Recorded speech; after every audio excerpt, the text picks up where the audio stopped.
way, why would you leave Jaden Daniels? You got to protect the kid too. That's another guy. I mean, Well, it brings up a great question. Wiggin' whack. Elmer Fudd clever?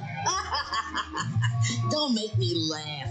The fact is, Elmer Fudd is the dumbest hunter I have ever had the pleasure to encounter. Okay, Wabbit, we'll see whose IQ is PU. Marriage is what brings us together today. Welcome to Blow the Whistle, and we will talk about shapes and colors. Tell you what, we'll just talk about shapes and colors now. I think that is a good discussion to have right here. Shapes and colors? No. Another thing we learn at school is how to count. Can you help me count these cars? No. 1, 2, 3, 4, 5. Great job. It's game time. Blow the Whistle, your greatest little internet radio show everywhere you go. Always live on sportsoundchicago.com. Let's go.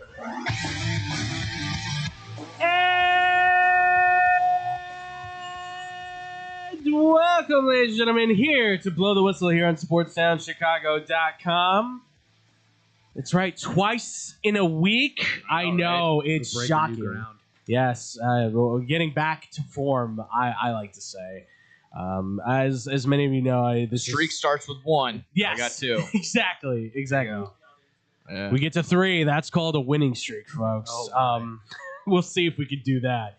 But ladies and gentlemen, welcome everybody. I hope you're all having a wonderful Wednesday. My name is Andrew Pepe Valentin, and I'm here with my boys. No gimmicks, Nick Johnston. Andrew DeBrooker. Yes. We finally got Andrew back, ladies and gentlemen. Well, the other Andrew. Yeah. There's so many that everybody's just been calling me DeBrooker or DeBrook recently, and I just roll with it. Yes. I'm calling you Drew, just to delineate. As long as the other one, the true Drew and Drew Thomas isn't here, I accept Drew completely. That's fair. And David was here, but he had to go to do his job. Yes, sir. But he does say hi. He wishes you all well. He's very sad about Atlanta. Well, as sad as one can get. He was also predictable as well, too, by me at this point. I forgot to ask him about the Philly stuff, obviously. I should have. I wanted to He was get happy his. about Luis Suarez. I was hopeful for that. I mean, it's a good get for that team, of course. He's more curious about where they're going to put him. They're on the thought process between in the lineup. Yeah, in the lineup. Okay, all right. Well, I mean, we're gonna get into it, obviously, folks, because it's a post-trade deadline talk today that we got going on. We're going to probably do a good pouring of an hour on this, no doubt. If there's any allotted time left over, maybe get into some of this NFL news because there was a little bit that happened. If not, obviously, we got all of next week to kind of go through that and then some. And, guys, as always, too, make sure to follow us as well, Blow2Whistle1 on all the social media stuff. You guys know where to find us. Blow2WhistleRadio@gmail.com as well, too, for any questions, comments like that. Also, too, since you guys like to send them both ways, xbsportsofficial@gmail.com too, so this way I can feed them into the boys here at Blow the Whistle, and of course Bad Karma Wrestling as well too. Keep them coming, ladies and gentlemen. We do appreciate it as well, and we thank you all again for listening on Monday, and thank you for joining us today. So, gentlemen, you ready to get into this? Oh yes, let's do it. So, without further ado, ladies and gentlemen, it is post time for the MLB Trade Deadline. We're talking White Sox and Cubs here again because, as we do know, the White Sox, they did make some moves beforehand when we were doing the show. Of course, we had seen some of their shows beforehand.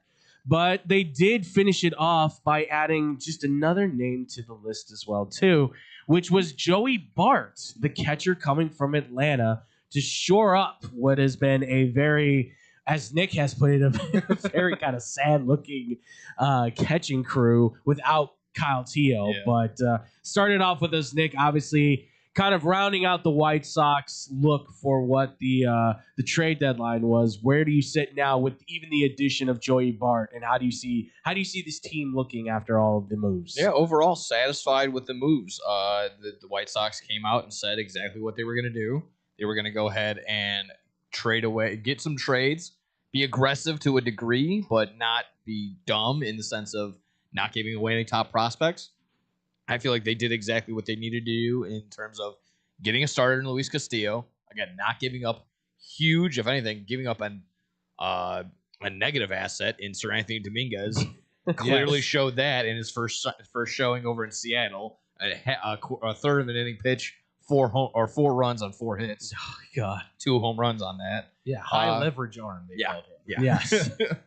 So with the Castillo trade was perfect in my mind. Again, everyone's like, "Oh, 5 ERA inflated," I believe, because the Mariners just did not want to give any sort of offensive help to him when he was starting. And then my final thing right before we got off was exactly what the move that they did. I was like, "Hey, let's just go get a backup catcher, a guy that can just come in for right now and take over." While Kyle Teal's gone for the next 6 to 8 weeks or something like that. And they did exactly that and got Joey Bart. So, again, I was satisfied with that. Has a better average, a better WAR, all in about half as many games played as Kiro and Romo. So, I'm more of a fan of that. Again, in that same breath, they sent Kiro down yet again. So, it's going to be Romo and Joey Bart. And Joey Bart got the start yesterday against the Red Sox. So, they can kind of already see where their head's at. So, long way of me saying very satisfied with what the White Sox did with this trade deadline. Got in, got some positive moves, and got out without having to give away any big names. Yeah, absolutely. This was a very impressive look, I would say, for the White Sox. And for those though that freaked out, yes, this past game was not a great look for them, obviously. That was tough. But this was the Red Sox. Like they're red hot Red Sox. And Jesus Martin got killed last time. Yeah, 9 earned runs. Like that lineup was hitting on all cylinders. I still can't explain how they're doing it. I don't know what chicken they sacrifice. Yep. Like it very feels like very major league-esque where it's like friendship dotted like tigers from like the gritty tigers from like a year or two ago. Like, maybe I can't explain it.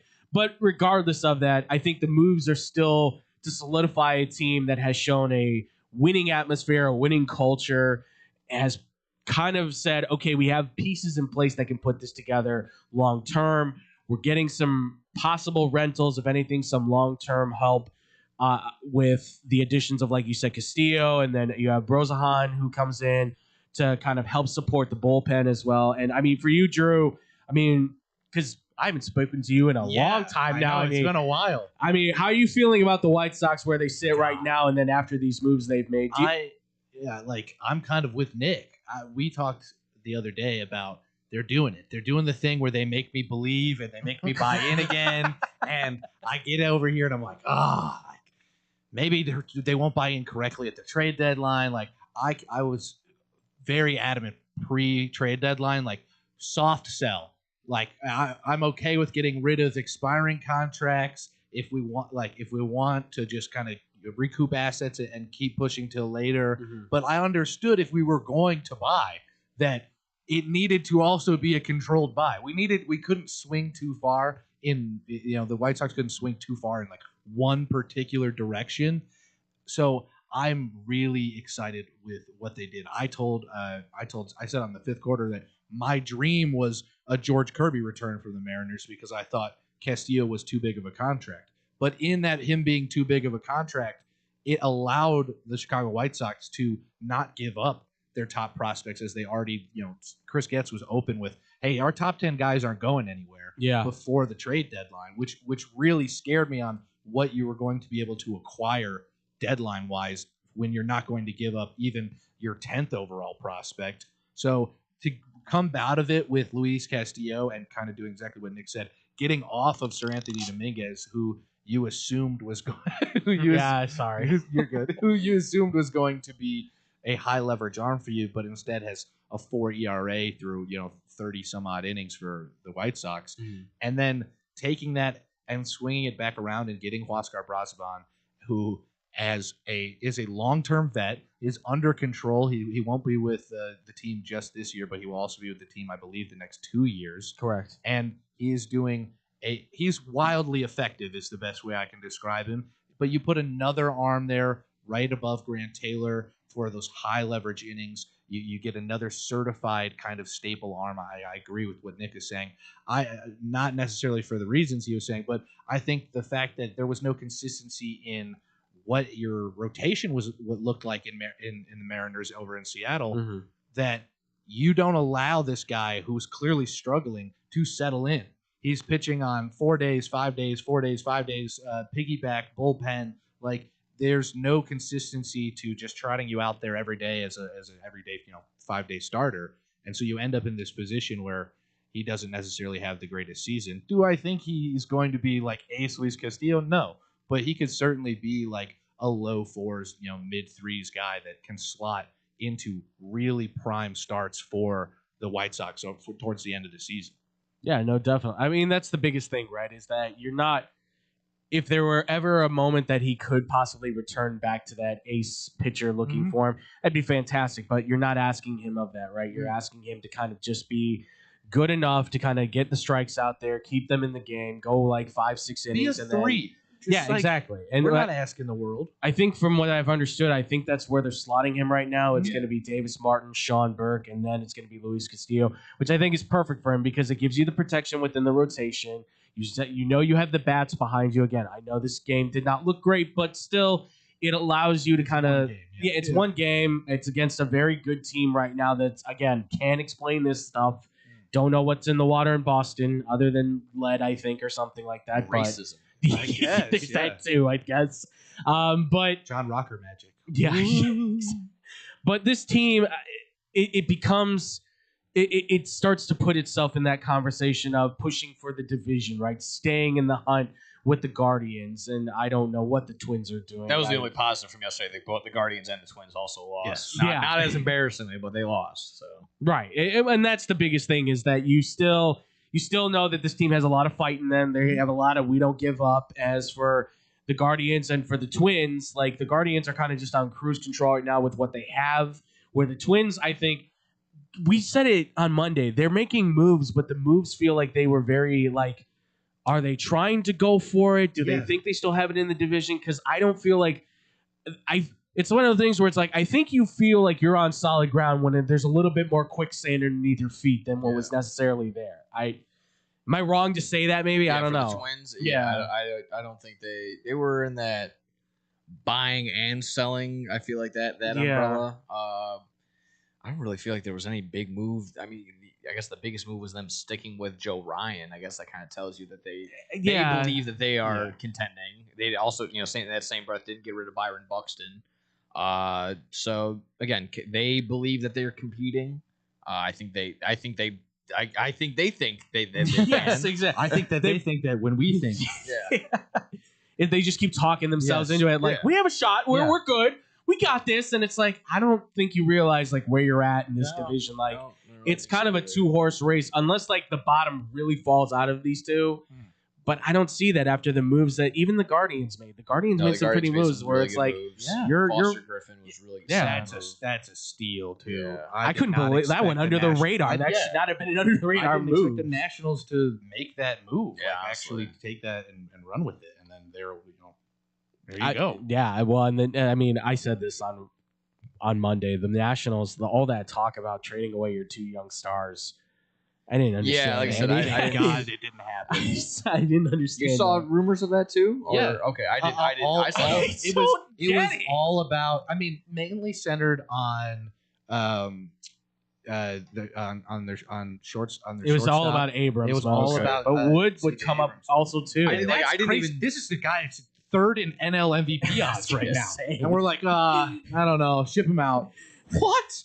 Yeah, I didn't even see that on like parody accounts. So I was wondering if like it was like legitimate accounts were saying there's talks about Abrams and Wood both going, and I was like, why? Yankees were big on like shortstops, and shortstop was like an area a lot of teams are like weaker on. The Braves kind of are a little weaker on shortstop right now. So there was a lot of teams that looked to be like maybe making that extra addition that wanted a shortstop, but like the Nationals have the best offense in baseball. CJ Abrams is like finally blossoming, and then you're gonna be like, nope, all right, done. Like I don't want to play with you anymore. Like what? I don't understand this franchise's idea of like, let's get these great young players, let's build them up, let's get them to that great status, and then send them away. Yeah. Like there's no more Anthony Rendon comes in and saves the day for your franchise anymore. Juan Soto's gone. Yeah, and Steven Strasburg's been retired for a while. Even now. Adam Eaton's gone, baby. Yeah, I forgot he was on that squad. Oh, sir. But Spanky. Spanky. Yeah, absolutely. But outside of the White Sox, the Cubs, Boy, they went for it. I mean, I did not think they were going to do it. I thought they pulled the trigger already with Gosman. And I thought, well, they're not going to do anything more. As soon as we left, I got updates of just the moves that they were making left and right, and adding Clay Holmes, and just clearly saying, yeah, forget these prospects. Like we're going for broke, and I kind of have to say I support it. Like, oh yeah, it was not only the fact that these two were one of the two bigger names after Skubal, Casey Mize, and probably Robbie Ray, maybe. Like, and even then, they're kind of Robbie Ray's kind of in the same tier of the game of the names we just kind of mentioned. Yeah. But the biggest one for me is hearing afterward. Probably the reasons why they went for these two in particular. Again, not only for the fact that they are all-star perennial players, they can actually get up there. You know, if need be, probably could get to Cy Young level at one point or two. But sure, the biggest for both of those two was their splits against Ohtani.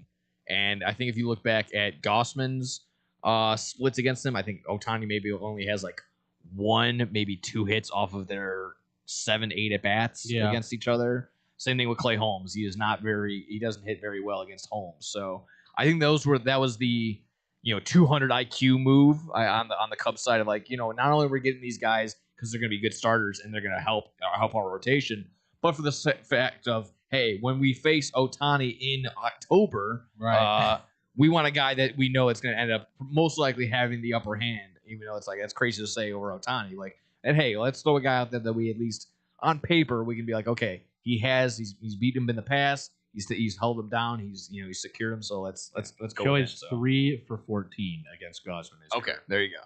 I mean, that probably says it all right there. Then I mean, exactly why. And again, they didn't have to. The fact that they didn't have to give up Wiggins in either one of these moves. Cade Horton didn't even get a talk. No, it was so nice to see how they handled like the high level prospects. And it seems to be that like Moises Ballesteros going is not an issue for Cub fans. Him being a rookie didn't make anything crazy special. It was put up it was upside numbers. But yeah, I think it was for the sake of like, hey, this was like a young up and coming kid. I heard a lot about this guy before the season started. So I was just kind of surprised that like there wasn't a big like, oh, we trade away. Oh, come on, that was our guy. Like I did not. That was not the consensus from Cub fans. No, they kind of like trotted him out early in the season. He got really hot to like his start was like, whoa, like this kid is just as advertised. But it becomes like a huge positional problem fitting him in because he's not a good defensive catcher. He's not tall enough to play first base. So you kind of just have this bat at DH. And realistically, the Cubs have enough of that. Anytime the Cubs need Seiya to take a break or move a guy around, get Carson Kelly extra at bats out of the catcher position, all of those kind of things, you need a flexible DH spot, and just kind of clogging that with really nowhere to go. And then how he looked after that kind of first week, it really did not look great. I think a lot of Cubs fans came to like accept that he was probably gone. And with Kevin Alcantara and like other younger guys making kind of moves for them, I feel like it was easier for them to detach themselves and like move away from. I think that was also the response I saw too, was like, oh, we got all this and we didn't have to give up Alcantara. I was like, okay, all right, good. All right. Now I can kind of get a lay of the land of where the Cubs fans' heads are at. Yeah, well, and the great thing is that they've opened themselves up to those options now, because I mean, when you have the catching front that already the Cubs had, I mean, you could kind of see like he was the odd man out. And the fact that you were still able to get the value that you were for him is pretty impressive, because you could have easily said, like you said, at that first week he gets very hot and you can say, well, there's a strong point. But after that, you can see all of a sudden the breaking balls are coming at him a lot quicker, and now he's starting to try and swing for the fences, and now he's striking out more. So now you're starting to set yourself in a bad position. What can we get? Right, value, like Christian Campbell vibes. Yeah, yes, I agree. A non-paid Christian Campbell, like he could punish the mistakes, yes, without any issue. But you throw him like inside fastball, and his brain falls apart. And like MLB pitchers will figure that out, and they will force you to try to hit that inside pitch. And he really struggled with it. Yeah, especially this year, like the numbers that are coming back saying that pitchers are winning like 2 out of 1 over hitters now, far more than ever. Like hitters, I think last week, they had a historical strikeout of like 250 strikeouts across the league from hitters. Like that shows you that pitching right now is dominating. So these two come at a premium for the Cubs for sure. Where you said it, a lot of people have said it, veteran presence with Gausman, a playoff guy who was just in the World Series, right? Games 2 and 6. Exactly. You got Clay Holmes, who consistently is there, fastball, breaking balls. He's always hitting the zone and just outside to get guys swinging. And then you get Taylor, too, another guy who can add to the outfield to give you that depth that they've kind of been seeking because they don't seem to really know what they're going to do with Suzuki. They were so unsure. The fact that they kept him was a little surprising, but I think it's now like you are the DH. That's where you're going to play at when we need you there. Like that's where you just hit those home runs, bring them home. Otherwise, the outfield, we're good there. We're solid. So from what it's worth, I think hearing yesterday's game, Seiya's been doing a little bit better out in right field. Yeah. On top of, like I said, his bat getting back into regular season format. It's getting hot again, which is the right time. This is the time now that you need him to start getting in that mode. So, and then listen, the fact that they were able to go against Tark Skubal for his first time out there and they were able to get the W on it, pretty impressive. I love ESPN's spin zone on this, or even MLB like networks like post on there was like, Tariq Skubal goes out there for 6 and gets a quality start. Like he lost. Yeah, he gave up the 2 runs that led to the loss. I was gonna say he gets the L. The Dodgers did not score. Yeah. They lost the game. I mean, listen, well, because he's the star boy, He's the new star of the Dodgers. They're ruining baseball. Don't you hear it? Don't you understand, Nick? They're ruining baseball. Don't get me started. We went on a rant. A certifiable rant, I think, on Monday. Nick gave a clean. All right, I'll only ask one question please, then. because we're moving into that. Yeah, so are you on the side of the Dodgers are ruining baseball, or are you on the opposite side, or do you sit somewhere in the little bit of this like gray area? I'm far more on the opposite side than anything else. All like, right. there's maybe a touch of me who's I feel like we could agree on most I'm of like that. 80-20. Yeah, it's everyone else's fault. Yes. Because Okay. like the Dodgers offer the money, they don't have the players could easily say no, and you can be mad like, well, okay, yeah, the Dodgers always are going to make the best offer, and they get to defer the payments. Like again, 1.1 billion in deferred payments till 2040. They are going to be so deadlocked in cash. Like they're not going to probably win a championship for a good 10 years, but they're going to have the next 6 from here on in. So, yeah, creating that's the a thing. dynasty right now. And they didn't get rid of Tibbs. Like that's the craziest thing. Their top prospects still stay. They just had to get rid of a few of Don them. Rushing even got talking. They were like, "No, we'll keep him." I can't stand that dude. Oh. He is. If there ever was a villain of baseball, he is. Dalton Rushing. Yes, 100%. There's And nothing likable about him. is it bad? Is it bad that I smiled when I saw he was on the injured list? Like, Okay, that's a little bad. is it? Okay, it wasn't a smile. It was like a little smirk. It's like a little like, like, oh, works in mysterious ways, kid. or it was just, I think it was like, oh, that's too bad. Like as I have a grin on my face, I can't help it. But I don't think they're ruining baseball. We said it on Monday. It's these owners that decide that they want to go the cheap route with Moneyball and everything. The best way I explained it to Chris and to Adam, who were asking me questions about it, was the Dodgers put 70% of overall revenue back into the team. Yes. There are 10 plus major league organizations that don't hit 25. So if you want to complain about, oh, the Dodgers are spending money to win, some people aren't spending money at all. Bob Nutting over there in Pittsburgh has been open about, I'm more of a hotel business guy. Baseball's like my side. Then why are you in why baseball? are you doing it? Yes. Lance Lane kind of said it pretty well on Foul Territory. It was just, yelling at one billionaire when the other 29 billionaires are crying poor. Essentially. Yes. Exactly. It's not verbatim, but kind of paraphrasing exactly what he said. It's just like these other guys. Exactly. If you got down to it and be like, hey, Cincinnati Reds, hey, Milwaukee Brewers, hey, Tampa Bay Rays, show me your books. Show me if you're going in the negative. Show me if you're going to be in the green for this year or not. And they're not going to, because they're always making money. It's as simple as that. So for all of them to be sitting there cry poor or prospect hoarding because we got to save everything for 2030 and we got to be ready for. Screw your team at 2030. Yeah, seriously. Win now. Nick and I talked about this the other day where it was like, everybody wants to blame the Dodgers. If there's anybody you can blame, it's any other team. Yeah. Especially if you want to get angry at the Brewers. The Brewers. I They mean, blew us. Logan Henderson. Yeah, literally. Yeah. Logan Henderson just pitched for them. He got his 6th straight win in a row, and that's all good and dandy. But you spawn a Logan Henderson every year if you're the Brewers. Yes. You just make one out of thin air. A Woodruff, Yeah, like- Harrison. I mean, Harrison, Miz. I mean, there's just so many. You just go down the list. Hell, like they traded Craig Yoho, and that went underneath. And Craig Yoho's nasty. Yeah. He's just another guy in the Guardians bullpen now. And you guys just decided to sit there and we need Logan Henderson just in case. Like you can win 85 games every single year, and I'll go, wow, you're a good organization. And I understand sustained winning in a small market is that's what you have to do. You have to build from the bottom up and make it so it's sustainable to winning. But stars win in October. Stars always win in October. And if you're not willing to finally just take that jump, then I don't want to hear it. I don't want to hear the complaining or the yapping. Yeah. None of that.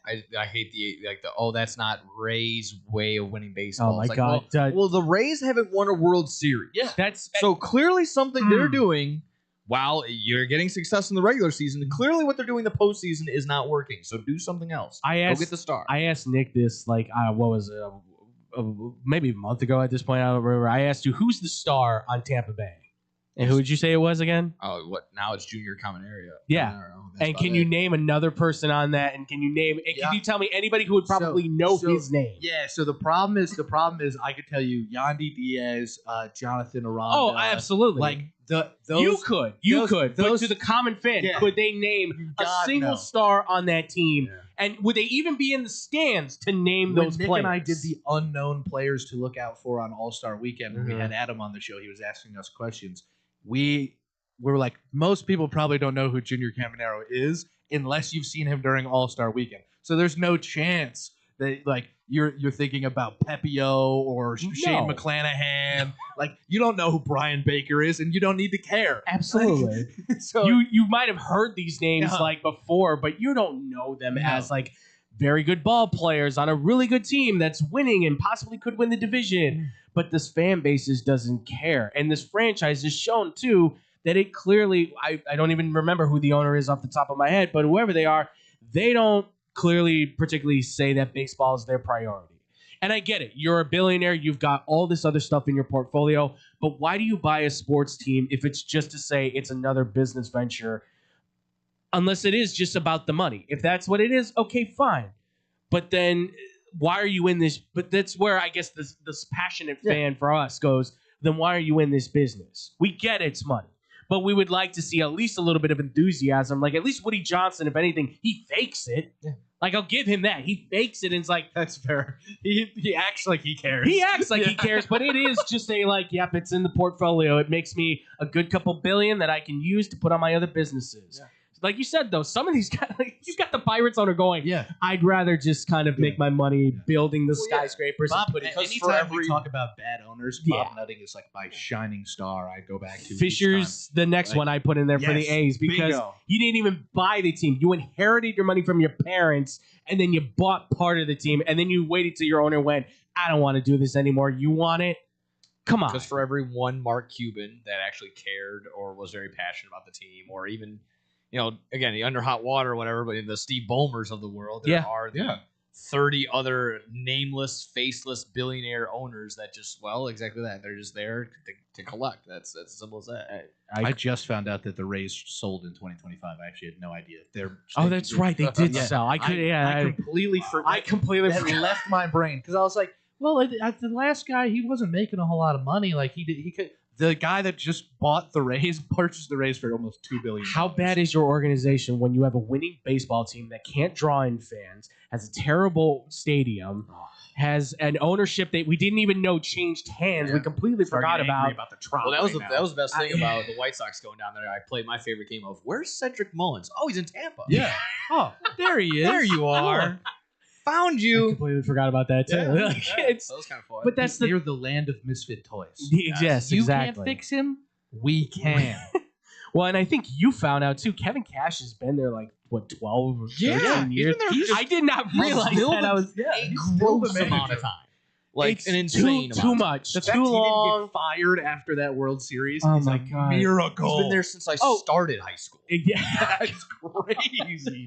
Whoa, it's painful to hear right now. But that says again, that's just kind of proving more of our point here. Like we got to the World Series with him, but he screwed it up.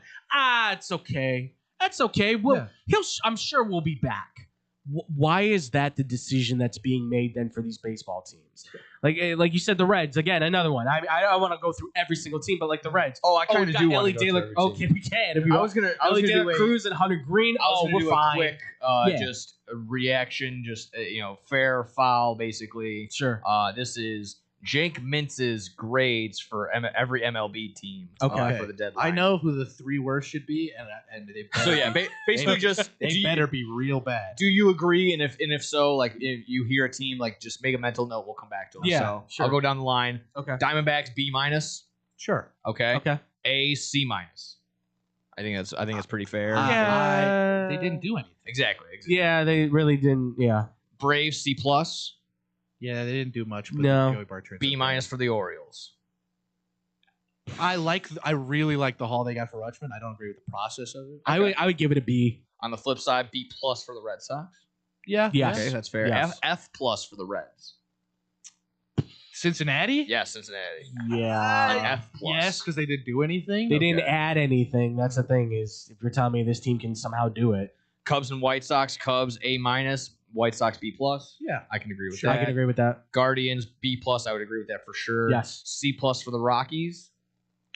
They didn't do anything crazy, but Senzatella and Nolan Jones. Yeah, I feel like And these C, Doyle. C They got pluses- prospects back that I think can Yeah, actually add value to the team. It's just you got to develop them. You got to get them up there, and I don't know if you're going to find a Hunter Goodman type out of these groups. Yeah. Fair. So I'm glad he didn't go anywhere. Second row, Detroit Tigers B minus. Okay, I disagree. Okay. And we'll come Yeah. and I'll come back to that Okay. because Yeah. they confuse me. Astros C minus. I disagree. Worse. I would say worse. Okay. I- Kansas City C minus. Disagree again. Worse. yeah. Again.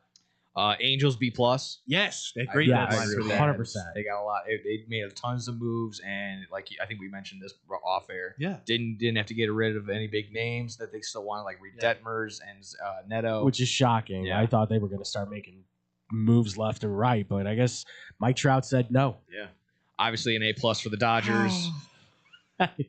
Yeah, Dodgers A plus. B minus for the Marlins. B minus. For Yeah. the Marlins. Marlins had Yeah. a good deadline. A D plus for the Brewers.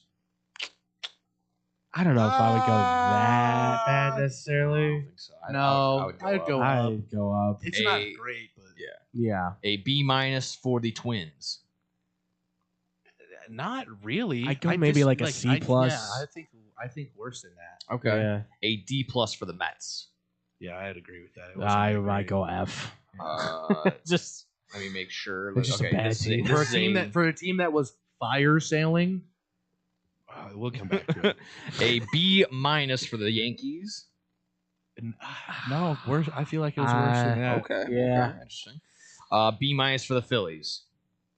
Yeah. Okay. I may go higher. Yeah. I would agree. I think it might be better than that. Yeah. An A minus for both the Pirates and the Padres. I can 100%. Yeah, I The agree. Pirates pleasantly surprised me. I might give him A's. A B plus for the Giants and the Mariners. Yeah. Yeah. Okay. Cardinals Cardinals more get so a, for the Giants. Cardinals get a B. Tampa Bay gets a B. Texas gets a C minus. Yeah, I disagree. Yeah, Texas worse. Texas- Toronto yeah. gets a B. And then rounding it out, the Nationals get a B. I would probably give Toronto maybe a little. I would drop them down maybe. Okay.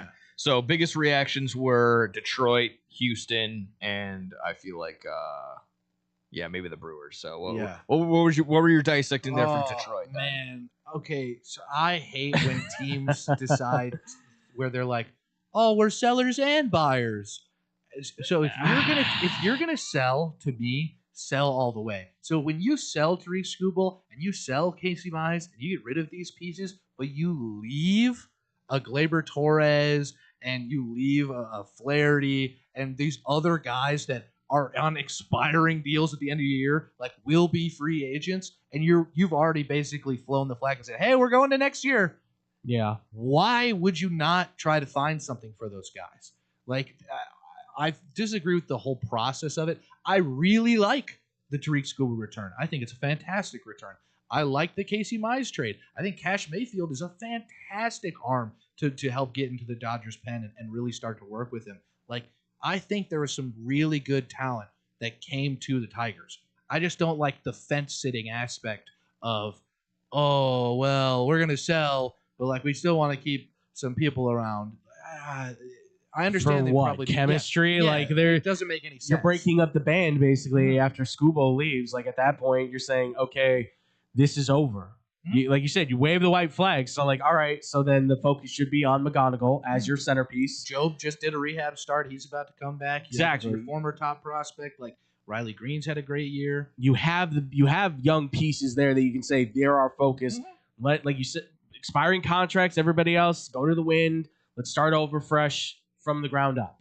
You're going to let a lot of these guys just walk for nothing, Yeah. which what really frustrates me, especially when you're a team that's, I think, 7 games out from one of the worst AL wildcards I've seen in recent memory. Yeah. It's really tough to, like, get your process behind it. Like, I agree with trading Scooble early and then, you know, the last second decision on Mize. That's all good and well, but it's the decisions really that they didn't make that I think really drove home that it wasn't that necessarily a great deadline for them. Gotcha. Yeah. And what about the Astros? The Dalton Varsho move didn't move the needle for you? He didn't do anything. No, That's the nothing I move. get it.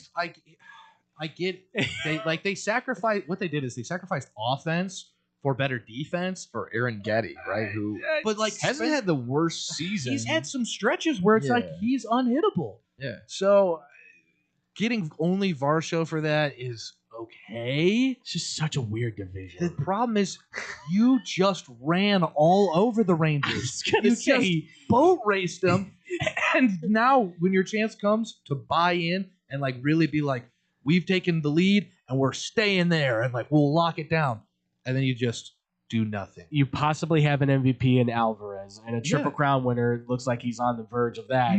You still have Pena. You still have all these great Hunter pieces Brown's around. nasty. Hunter Brown's back, and he's looking good. Everything is shaping up for, like, oh, Astros could start running away with this. And again, a very weird division. I can't look at this enough and be like, God, if anybody just, like, catches a little bit of fire, they start to take the lead. But they normally buy irresponsibly, that's too. the thing. You usually are like, yeah, forget these prospects. Let's go try and win another one. Let's try and be in the hunt.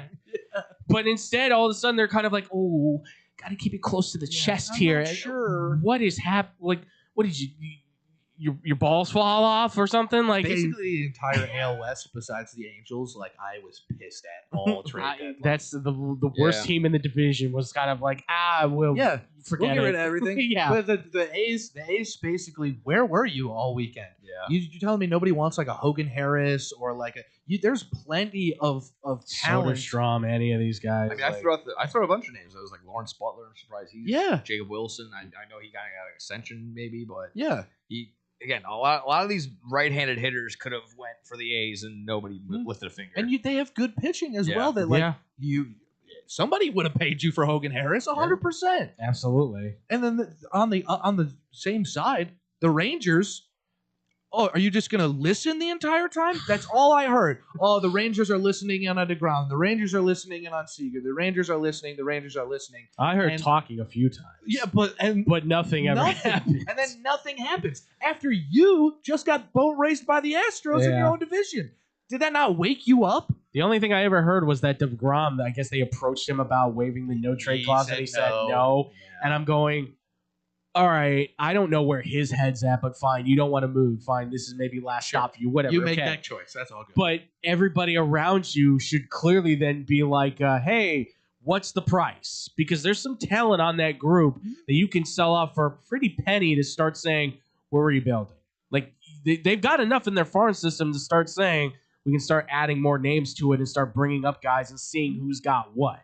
But for some reason, like you said, they're like, sounds good. Okay, we'll get back to you on that. And they did nothing. Oh, did the deadline pass? Oh, Yeah. my bad. I forgot. Oh, Oh, darn. shoot. We were supposed to make a move, weren't The we? worst. Oh, my God.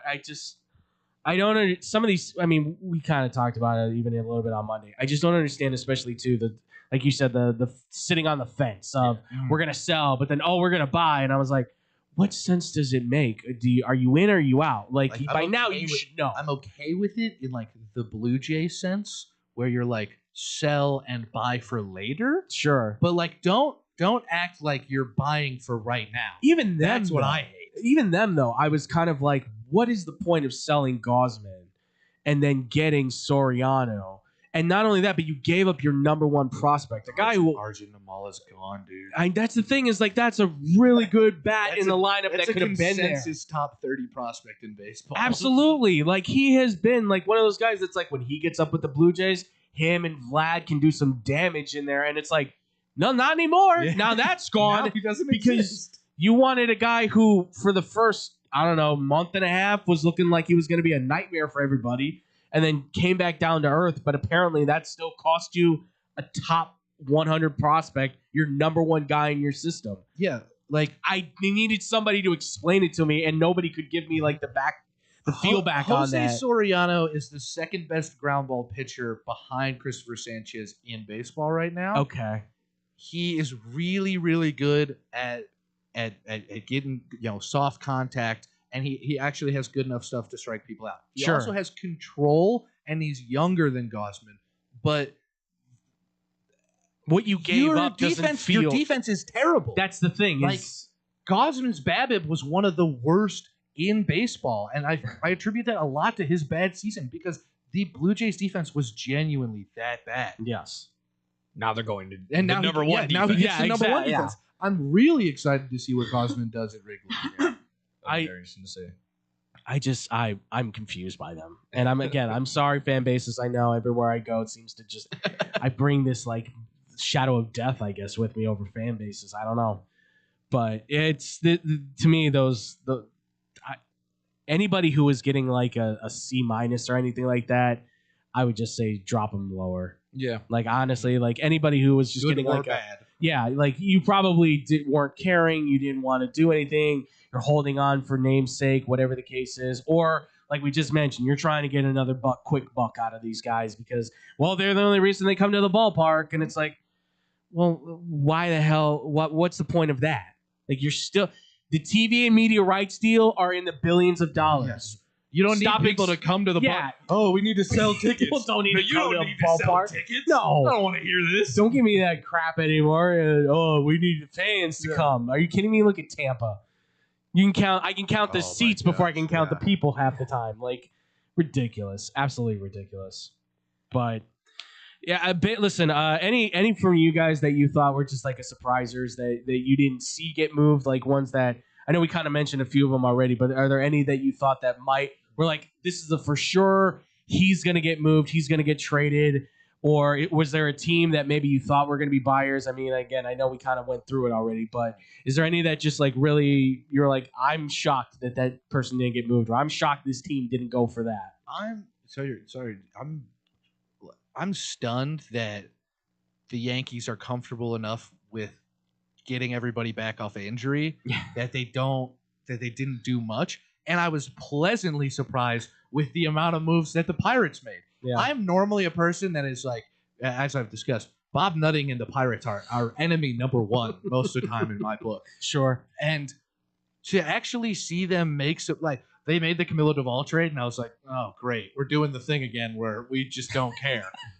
But as they started making moves, I was like, okay, all right, Pirates, like, some of these I'm okay with, because for those that don't know, Pirates are the second best offense in baseball. Them and the Nationals, whoever saw that coming at the beginning of the year. That wasn't on my bingo card. No, for sure. So to see them actually buy bullpen talent was, I was very excited by that. Yeah. Which a team that kind of sitting in that middle ground that, hey, you made a move. Like, you want to win. And you didn't trade away your best player either. For as much as the rumors were happening, but like I said, they kind of definitely died down as the trade deadline got closer and closer. With Mason Miller, Mason Miller not moving from the Padres, but then on the flip side, the Padres are like, no, we're keeping him and we're adding on. We're getting Robbie AJ Ray. Preller's Yeah. a madman, dude. And it's the idea. I think again they're kind of maybe waving the white flag, maybe recognizing, okay, 10 games out of the division, probably not going to get that top West Coast spot, but hey, let's fight the Diamondbacks and let's go ahead and get that wild card spot. I think they can go ahead and do that. Sure. On the flip side, staying in the West, but it was the Giants. Obviously getting rid of Luis Ariz, but not getting rid of Rafael Devers. I think that could have probably if they really were like gung ho on the whole idea. Anybody that wants it, That was going to be my Like counter. him, There's a value out here for him somewhere, but like you didn't. Did you call about it? Did you ask about it? I'm wondering. Yeah, no, I don't think that was the case.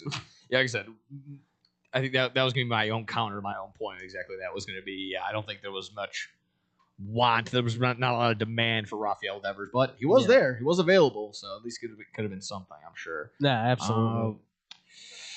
Again, not like my last one. I guess I suppose would be just Atlanta made moves, but nothing was like stellar, spectacular. They didn't really. They traded Nacho Alvarez away, and I thought that was a sneaky pull from whoever grabbed him because they got him for like nothing.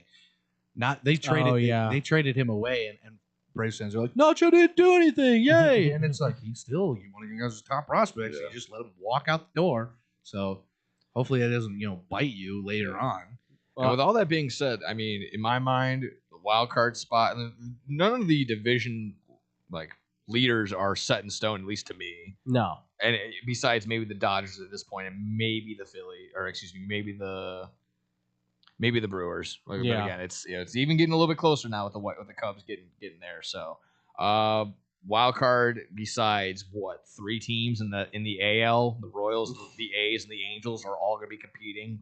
Really awesome. And then on the flip side, same thing with the NL side, minus the Mets, Giants, and Rockies. Like this is going to be a very fun, down to the wire wild card, and you can attest that because of this trade deadline. So I'm going to be very excited. So like I said, when we're in this lull period where you're kind of waiting for the NFL to start, you're still coming off of the hangover of NHL and NBA news and all that stuff. Right. This is still going to be picking up, and baseball becomes the most exciting stuff as it should be. So yeah, absolutely. One storyline I followed through the trade deadline was the Marcelo Mayer adventure through the Red Sox. I was kind of watching that with my side eye being like, what's gonna happen with this guy? What's going on over here? Yeah.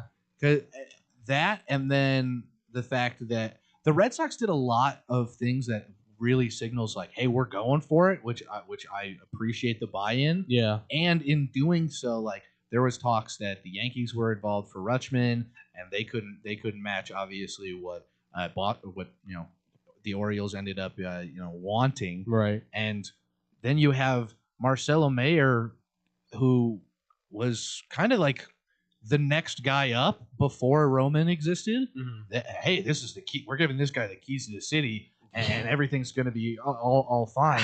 And then you trot him out. He doesn't do all so great. You send him back down to AAA, and you never give him another look. I feel like it's very big market, like Boston Yankees-esque, to just like, we're done. Like the experiment's run its course. You tried, you failed. We're moving on. Now the Giants get Marcelo Mayer for cheap after Adames has had probably one of his worst seasons. Yeah, so it's true. It's like that's a win for the Giants somehow, which is weird because I'm not a big buyer in Marcelo Mayer.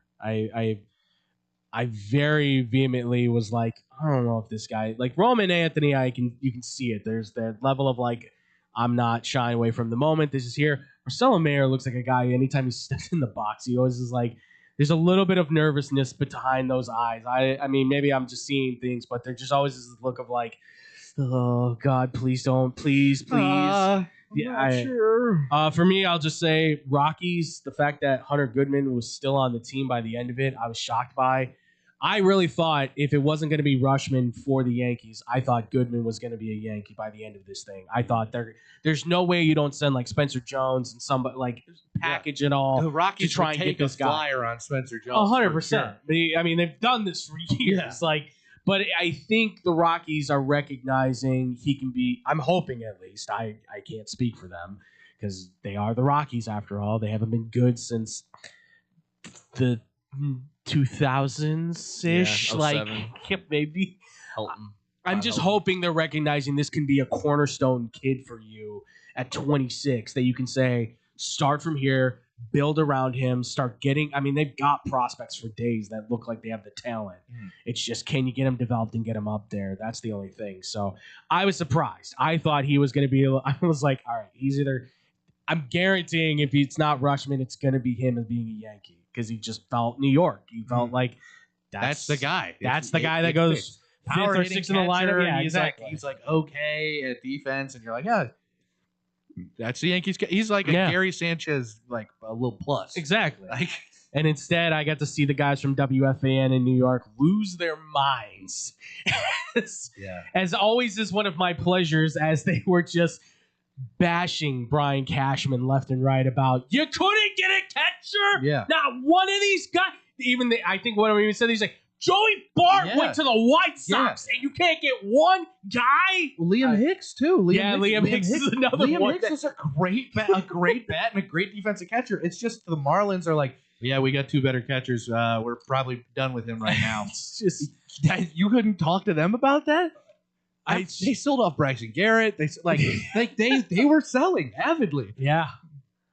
Yeah, I think one of my favorite reactions of the entire weekend was that, funny enough, from WFAN, all the Yankees guys reacting to the Boston Red Sox trade. Completely downplaying. Oh my God. Completely downplaying how actually good of a trade that was on both ends. They want that to so be like it's gonna blow up in your face. You're gonna miss Ianson. It's like it was either that or like they were just full-fledged, like, oh, they spent way too much for Rutschman. Good, glad they did that. They ruined, they ruined themselves. So yeah, a former 1-1, they spent too much. Okay, sure. He's one of the first guys I've ever seen where it's been like number 1 overall pick, and it's like, yep, that guy's gonna hit. Yeah. Like, there's the franchise, and it was no question. And then his first 2 years in the league, he was like, what if I get 9 WAR through 2 seasons? And everybody was like, oh my God, like. He is the truth. Not only that, but I can throw people out like from anywhere. Yes. Don't try and run on him. I'll frame you up every which way. I will get you out. Like, you don't find guys like that behind the plate ever. There's 2 of them maybe in baseball if we're lucky. And then if you're an Orioles fan, you gave him to the evil empire. That's you didn't just trade him in our league. You traded him in division. There was that's awful. We got to play him 16 times a year, and I got to watch Rutschman trot out in a Red Sox jersey. I was just gonna say, I think that was a total like the Baltimore Orioles being like, all right, you know what? We don't like either one of you, but if there's one of you two that we don't like more than the other, we definitely don't like the Yankees. We'll give them to Boston. Go get Boston. Well, I like that some dude called in too. Because I was just like focused on them having a breakdown, obviously, and he's like, I think he's gonna break up team chemistry. Really? You think Adley Rushman, Mr. Good Guy, Mr. AU locker room, Mr. Everybody loves him. His debut was like him taking off the helmet slowly and like taking time and saying hi to the umpire and like waving to his parents. Like he's the golden boy, and you think he's gonna be the guy to be a problem? Not to mention your other catcher / first baseman who's got multiple fights and ejected already this season. He's the veteran leadership. The dude that's been like, I'll box you. Like, really? Yeah. You're gonna fight about another stupid thing that happens? Come on. Red Sox culture. We're going to teach you here, Adley. Yeah. You need to be like Jaron Duran. Flip off the fans. We don't like anybody here. He needs a tennis racket. Yeah. Oh my What'd you say? What? What you? Huh? No, Adley's gonna be the guy like, hey man, it's all right, it's okay. It's gonna be the catcher like, chill out, dude. It's okay. Dude, he's gonna get Veritek will just get with him and just be like, all right, I got you. Yeah. Like all you have to do is just wait till he's right in your face, and then it's glove in face and then tackle. It's an easy He's like, I'll show you the play. Yeah, it's I did it to A-Rod. It's okay. And he was a whiny little you know what, so it's fine. But what if it's Aaron Judge? Well, with that, I mean, at your risk. I mean, he's 6'8". Come on. I kind of sticking on the Yankees every Mr. second. Paw Patrol. Yeah, dude. And the fact that Afraid of him. the fact that turned into like a slump from him, and people were like, it's because on the Paw Patrol episode, he lost his bat. Like they turned it into any excuse, huh? This huge this huge like conspiracy theory for why Judge is slumping, and it's all because of his Paw Patrol appearance. Unbelievable. But any reason. For the Yankees, I disagree too with like our trade deadline assets we're bringing up George Lombard and Judge and them will be back soon, and like don't tell me these are acquisitions because they're coming back from injured list. Like, oh yeah, we made good moves because Rodon and Judge will be back soon, and it's like when September? Like, that's not. You can't just be like, oh, we're definitely trying to win. No, You're just playing the waiting game. Yeah, it's just like, oh, don't worry, we'll figure this out. You sent Volpe down, you brought George Lombard up. And Okay, George Lombard homered. yeah, God, he looks and that's good. and look, that's great because I don't know why you keep hanging on to Volpe. Experiment's been over for like 3 years for me at this point. Like he had his time. It's such a Why he didn't get traded is another one. He has to be like that's what I thought he was a for sure trade candidate because he was top 10 prospect in baseball. He came up. He was rookie of the year for you guys. That was all super wonderful. That was 3 years ago. Yes. What has happened recently? He's splitting time with Jose Caballero, and you guys can't decide who's worse at defense. So you just switch off however which way you want to go. Like that clearly was not the answer. But you're telling me nobody wanted a flyer on him? That's the thing is like there was something you could have gotten for him. 100%. It's not going to be a top 100 prospect, but you're getting decent value back because somebody will buy in and be like, we can fix it. And your farm system is one of the worst in baseball. If anyone needs it, you need it, Yankees. Keep bringing these guys up, and you're being like, and now we have Spencer Jones, and we go, all right, how's he doing? Cool. He's not that good? Yeah. How's Jason Dominguez? Oh, he got sent down too? Oh. He's 5 for 35 at the plate. Okay. Can we bring George Lombard up yet? He's going hot right now. And then the moment this kid goes 0 for 4, hell is just gonna rain down. Oh, they're gonna. It's the worst. That's the one thing for New York. I will both love and hate for them is that when it's bad they'll get on them, but when it gets bad they jump so far over that it's like abandoned ship. Yes. Get on the lifeboats. Titanic's sinking. Very much in the same sight as I've seen here with the Cubs. As soon as they lose 3 games, it's like we're playoffs are very over. Mets like in yeah, we're awesome. And then like the moment it's like the team needs us to show up and show we support them, it's like I don't really feel like it. What have they done for me lately? It's like going to be what's going to be more unbearable, the effort or the woe was me Cub fan that we've seen all year long, or now that they're probably going to sweep the Dodgers. They're going to be we got everything is going our way, World Series bound 2016 all over again. Cub fan. I'm much more okay with like we're going for it all than like sad sack. It better if you turn around at the end of this year and you're like, oh, I knew it. The Cubs like that's the type of Cub fan where I'm like, oh, you need to be quiet right now. Like, what are you talking about? Oh, everything, the moves weren't great and everything like that. And it's like 3 months ago, weren't you the guy that was like, World Series, baby, like let's go. Like stick in your lane and just be cool with that. Yeah. You want a World Series for the Cubs? World Series for the Cubs. Root for that. All more power to you. You want to think that they did terrible and then point to, hey, look, I was right. Okay, I'll respect both of them. But don't flip back and forth between like, oh, we're the greatest thing ever to like, oh, we never do enough. Like, oh, I don't want to hear it.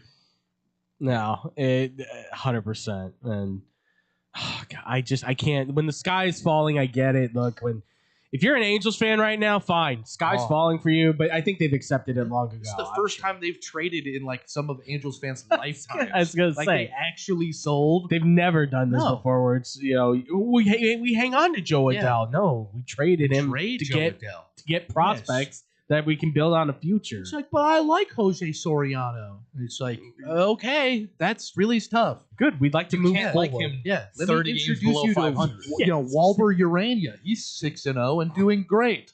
And they're like, but he's not a name. And it's like, you don't have any names. You're the Angels. Yes, You let Shohei Ohtani walk for nothing. You keep claiming you're in one city when we know you're in Anaheim. I mean, come on. Who's lying to who here? Real quick before we get out of here, I wanted to ask you guys this too, pertaining to obviously the Cubs, because I'm sure you guys saw this and everybody's not really talking about it, but they're just kind of being like, really, that's what the center fielder thinks. The Pete Crow Armstrong thing about Babe Ruth not existing. What? Did you not hear about this? No. I have no idea what you're talking about. So Pete Crow Armstrong was doing an interview. This is true. He did an interview. I got it. Yeah, I'm Look gonna this check. up. I I'm telling gotta find He it looked now. this up, and they asked him about conspiracy theories, and he says one of the craziest conspiracy theories that I guess he believes in or has believed in is that Babe Ruth did not exist. The videos of him. I don't. Isn't enough? I did not. First off, when he said the words, "I don't think he existed," I had to pause the video because my brain had to really process what I just heard. A possible MVP candidate, mind you, for baseball, went on. I forgot what it was. He referred Yes. to. He went on a Let's Be Honest with Christian Cavalieri. Yes. Who's like a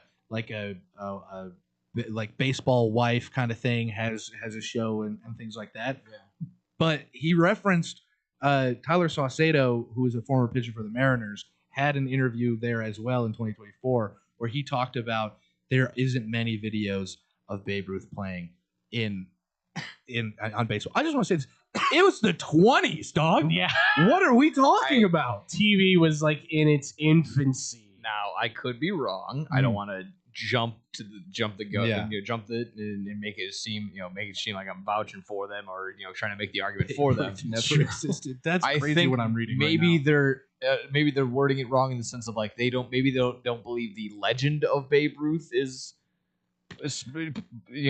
cracked up into what it used to be, but obviously the stats are there. Right. So he did what he did. He existed. He was a the man. person who was real. So maybe he doesn't think the hype. Maybe he said, him- quote, "We always talk about how the game is evolving. People might as well been throwing underhanding the ball to that guy. He's one of the best he's still regarded as one of the best players ever. Might as well dive further into it and be like, well, maybe he just never existed." What? Yeah. So See? that's acknowledging Babe Ruth does exist, But doesn't. exist in Yeah. the same sentence. Wow. That blue hair dye's getting to him, man. Yeah. Oh Lord. that red 40 or something. digging into a skull. Like I said, I had to pause the video after he said those words, and I was like, Okay, well I'm gonna go ahead and retract my about me trying to vouch for him because no, and I think that's fair to do though, because even saying that, you would still think like maybe he was confused with his wording. Yeah. But I've heard it multiple times now, and people have talked about it, and they're like, he definitively says that he doesn't exist. Yeah, no. And I went, no, you're right, he does say that, but I'm like, I'm still trying to pretend trying to give him the benefit Yes, of the I'm doubt. trying to But make- the more quotes that I read where he's like, "Yeah, man, Babe Ruth doesn't exist," and then he calls it an unpopular opinion. Whoa! It's not an unpopular opinion. He really existed.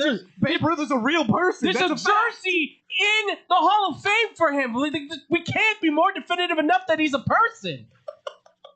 It's not doctored footage like the Bigfoot thing. This is so glad. That'd be this like is if I was brought to like, my the theory of George Washington is pretty good. Yeah, What Yeah, we talk good. about. if you're like the idea of Babe Ruth and what he was isn't all that great, I can get behind that, sure. Especially you're a modern baseball player. You're seeing things you would have never seen. But just being like, yeah, that guy flat out, nah, he wasn't there. What? Is this going to be set up for where he's like, well, look, the idea of taxes, I think, are... around? Like, Yeah, like I think his granddaughter is, or his great-granddaughter. Like, he still has legacy family that I believe is still around. Being like, the Babe Ruth legacy is still here, folks. that one's fantastic. I had to, because I was like, I have this in my back pocket. Yeah. I know we're going today. I'm like, I wasn't sure who was going to be on with us. I'm like, let me pull this out. As we were getting to the end, I'm like, I gotta throw this in That'd be here. if we were living in the South. That'd be a bless your heart moment. Oh, absolutely, 100%. Yeah. Like, I mean, that's something you hear at the bar and you're like, I gotta avoid talking sports with that guy. see, that'd be one of those moments where I'm like, I'm at the bar, I'm with friends, and I hear somebody say that over there, and I'm like, I don't want to go over there, but like I already feel my foot starting to make the you're move already that way. starting Like, to walk over. I'm and you're like, like, I gotta hear this one out. hey, though. look, I heard what you. I'm sorry, I don't mean to butt in. I heard what you just said. I need you to repeat it because I gotta like help you maybe. Like I don't know. Like Maybe we have a conversation. yeah. Like or you go full on, like, you know what? Give this man another 6-pack, give him his keys and a loaded firearm. Yeah. Let's have some fun. You're like, might as well go all the way, man. Right? Yeah. He didn't exist. You know what I'm saying, brother? Like, all right, let's bring out the shots of Tito's. Yeah, Let's like, go. Like oh the, my like God. doubles all the way. Like there's 8 million Babe Ruth conspiracy theories too. The fact that you just went flat out with he don't exist is that's. I mean, that was a new one for me, honestly. Like I've heard a lot of them before. You know, with the well, the bat. You know, it was different. You know, with him and everything, and the baseballs and were different for only Babe. It was like I've heard a lot of those. Yeah. I've never heard in my entire life, man don't exist. Yeah, And no. that's a new one in my book. Okay. So I was pleasantly surprised to know you guys have no. not heard. I this. hadn't seen any of that, and I'm so glad that didn't come into my timeline before now, because I feel like now that I feel like if it would have come across the timeline, I would have been like, what? But now I'm really getting time to like digest it. Yeah. What? There are people that have met him that are still alive today. That's There's photographic evidence that Babe Ruth was a person that existed. this. I'm sure we have hair and teeth. And Right? like, Fingerprints on his bat, or like something like there's There's the literal bats there where it's got like the hand like a handprints on it to be like this is how he gripped the bat. Oh my god. There's a video that just came out of Bigfoot that apparently is more believable, I guess, than Babe Ruth being a person that actually existed that has actual video, photographic, documented evidence, I guess. But sure, the hairy creature that roams the countryside is, I guess, that's more real than the Sultan of Swat. society. What is please. that? What's the T-shirt that it's like the obvious T-shirts that should be their next one? I think they all have is just straight up Babe Ruth didn't exist. Yeah. That should be the next. The baseball didn't exist, guys. Oh, Yeah. some fans out there are gonna start making those shirts and putting them out there in outfield just to mess with him. See, the problem is like if I gotta have that conversation like seriously with anybody, like with any, you know what I mean? Because there are those people that are like, will read through Instagram or whatever and be like, oh, I saw this thing, like, and just like attach it and be like, well, PCA said Babe Ruth didn't exist, and they don't have anything else, and they're like, boom. I Babe just Ruth hope that he didn't like exist. continues to double down. Like if he gets in a If you said it, like, let's a keep post-game going. interview, he goes like 6 for 6, and he goes, you and Babe Ruth are the only person to have done that. And he just goes, who? Yeah. Oh, Who? Spygate so much. Just immediately lock in on like, I have no idea who that is. Like that guy never Yeah, played. you join a small group between you, Babe Ruth, and Sandy Koufax for the MLB players to ever do this, and you're like, so me and Sandy, and then this other. Who's this other guy? Who's this other guy? That would be way better. Although people were, I saw leaving comments. It's like actually, if you told him it was George Herman Ruth, he'd probably know who it was because Babe was only his nick. And people are like, "Shut up, just stop talking." What a year for this guy! I mean, he goes Seriously. from arguing with a bride to be, Having a terrible time in baseball. flipping it to And he's MVP. like, you know what? I'm gonna go ahead and beat show it for the MVP. Yeah. And now Doing exactly that, and now comes out with this. I don't think he with exists. one of the biggest conspiracy theories of the year. and other people are right. new ground with this one, Copernicus. And other people are right. If you said Cy Young had not existed, because there's only now it's granted there's still photo evidence. Like dead ball era pictures. Yes, Yeah, like, like- old Hoss Radborn really wasn't that good. All right, cool. Christy Mathewson, like we can go down the list. Honus Wagner, sure. Yeah. There is nothing but definitive, pure, documented evidence that this man is in fact one of, if not the greatest player in baseball. And the fact that he says that just like makes the school system failed. Like somewhere a history teacher put that in his mind and he went, huh. Like, or he saw a TikTok and he was like, maybe that was Yeah, like, that's the thought process you need to go down. How do you arrive? Yeah, how do gotta you know. arrive I at the gotta know. conclusion where you're like, Babe Ruth don't exist? I have to know. I might send him a strongly worded email to his He publicist. clearly only had that thought to himself, because if any one of his friends You're so heard right. that out You didn't loud, I can invent only that hope that they anywhere. would be like, "Hey, dumbass." He got text after Don't being say like, that. bro, we can't be friends Yeah. anymore. Like, Like, hey, dumb, keep that one to yourself. there are teammates right now who are just alienating and being like, nah, dude, don't even come near my locker. Like, we can't talk. Like, I don't want to be near you with the media, like, right now. We can't do this. Yeah, and if you thought you were unpopular with the old heads to start, to be like, Babe doesn't exist. Yeah. That's one way to really get them Dude, going. It's such a wild take. I'm so happy I brought that up now. Oh Having my God. that we just had the National Card Convention too at Rosemont. Yes, exactly. Like yeah. I'm sure a fourth of the people that probably only collect Babe, they're just like, well, I'm collecting a guy that doesn't. I'm collecting. It should be worthless, yeah. right? Come on, you're giving it away for free. I'm basically collecting a Santa Claus card. This is ridiculous. Does anyone have the Topps Chrome Easter Bunny? Oh I my guess I don't gosh. know. So wait, who would be the all-time home run hitter after him then? If he doesn't exist, who would that be then? I don't even know who's. It would be Hank, Hammer and Hank. Yeah. No, Hank's above him though. Well, So I'm saying who after moves- Ruth, who would moves be up? next then? I don't even know the home run list. I don't know it that well, but I'm just trying to think. I'm like, what? Career Willie leaders, Mays, maybe? Career leaders and records for home run. Please hold. Okay. Uh, I'm trying to think off the top of my dome. Pujols would move up to 3. Pujols would move. Okay. Yeah, which I'm okay with. If Babe doesn't exist, we can get, Yeah, I'm okay with that one. that's fine. But that's just that crazy to me. That's A-Rod who would move into the top 10? McGuire would move into the top 10. yes, yeah. Yeah. But well, that doesn't count either because So it's Juicy Juicies. So it's also marked with a tinfoil. Just praying that Babe Ruth doesn't exist. Mark saw that and he was like, finally somebody else. Oh my God. It's like I've been telling my teammates for years. They thought I was on drugs for strength, but it was leading me down the path of broke this record for a guy that been telling people doesn't exist. Come on. You just get a tweet from Mark McGuire. Validation. Oh my God. Oh my God. Yes, bro. Oh. So good. Vindication. We got it. So now I'm in the top 10. I get in, right? Like that should be Yeah. automatic for me. I swear. Like, oh my God, that's brilliant. Holy cow. All right. That's a great image to paint. Wow. Well, Pete Crow Armstrong, thank you for what was. I love the moment myself. I'm glad I got to share it with you guys firsthand and get this reaction. That's beautiful. Oh boy. You said it and we went, what?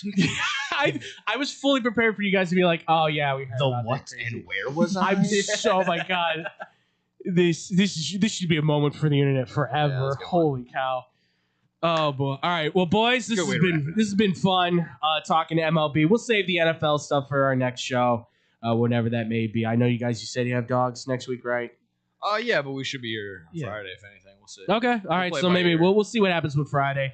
But guys, this has been fun. Thank you so much, Drew. As always, thank you for coming. Thanks for having Nick, awesome as always to be able to do it with you, man. Appreciate it. Adam was here too, but he had to go. But yeah, I just want to make sure he gets the shout out as well for the 5th quarter, which Yeah. you can find Drew, Adam, and Josh on as always. What time, Josh? Well, we Okay. we do normally Tuesdays and Thursdays from 2 o'clock to 3 o'clock. There you guys go. Check it out. Make sure to go give him some love, give him some likes as well as give him some loves and likes here as well, ladies and gentlemen. Leave your comments as well down below. We'd love to hear from you guys as well too. Make sure to follow us as well, Blow T Whistle 1 and all those social media stuff, blowtwhistleradio@gmail.com for any questions, comments, things like that. Make sure to as well too. Bad Karma Wrestling Friday, maybe. We'll see. All right, that's up for debate. We'll see. If not, check out Monday. I did wrestling good according to Nick. I did wrestling good. I'm getting better. Yeah, if it's not an official, we go impromptu on Monday. Exactly. I'm trying to hold my own to try and prove myself. Trying to get there, folks. So, because I got emails from people that were like, "You're doing better." Like that. I'm not legit getting emails from people like, "You're getting better," and I'm like, "Good." And then I'm getting the emails where it's like, "What the hell are you talking?" I'm like, "Boy, the wrestling fan just really can't help themselves. It's got to be one or the other." Oh yeah.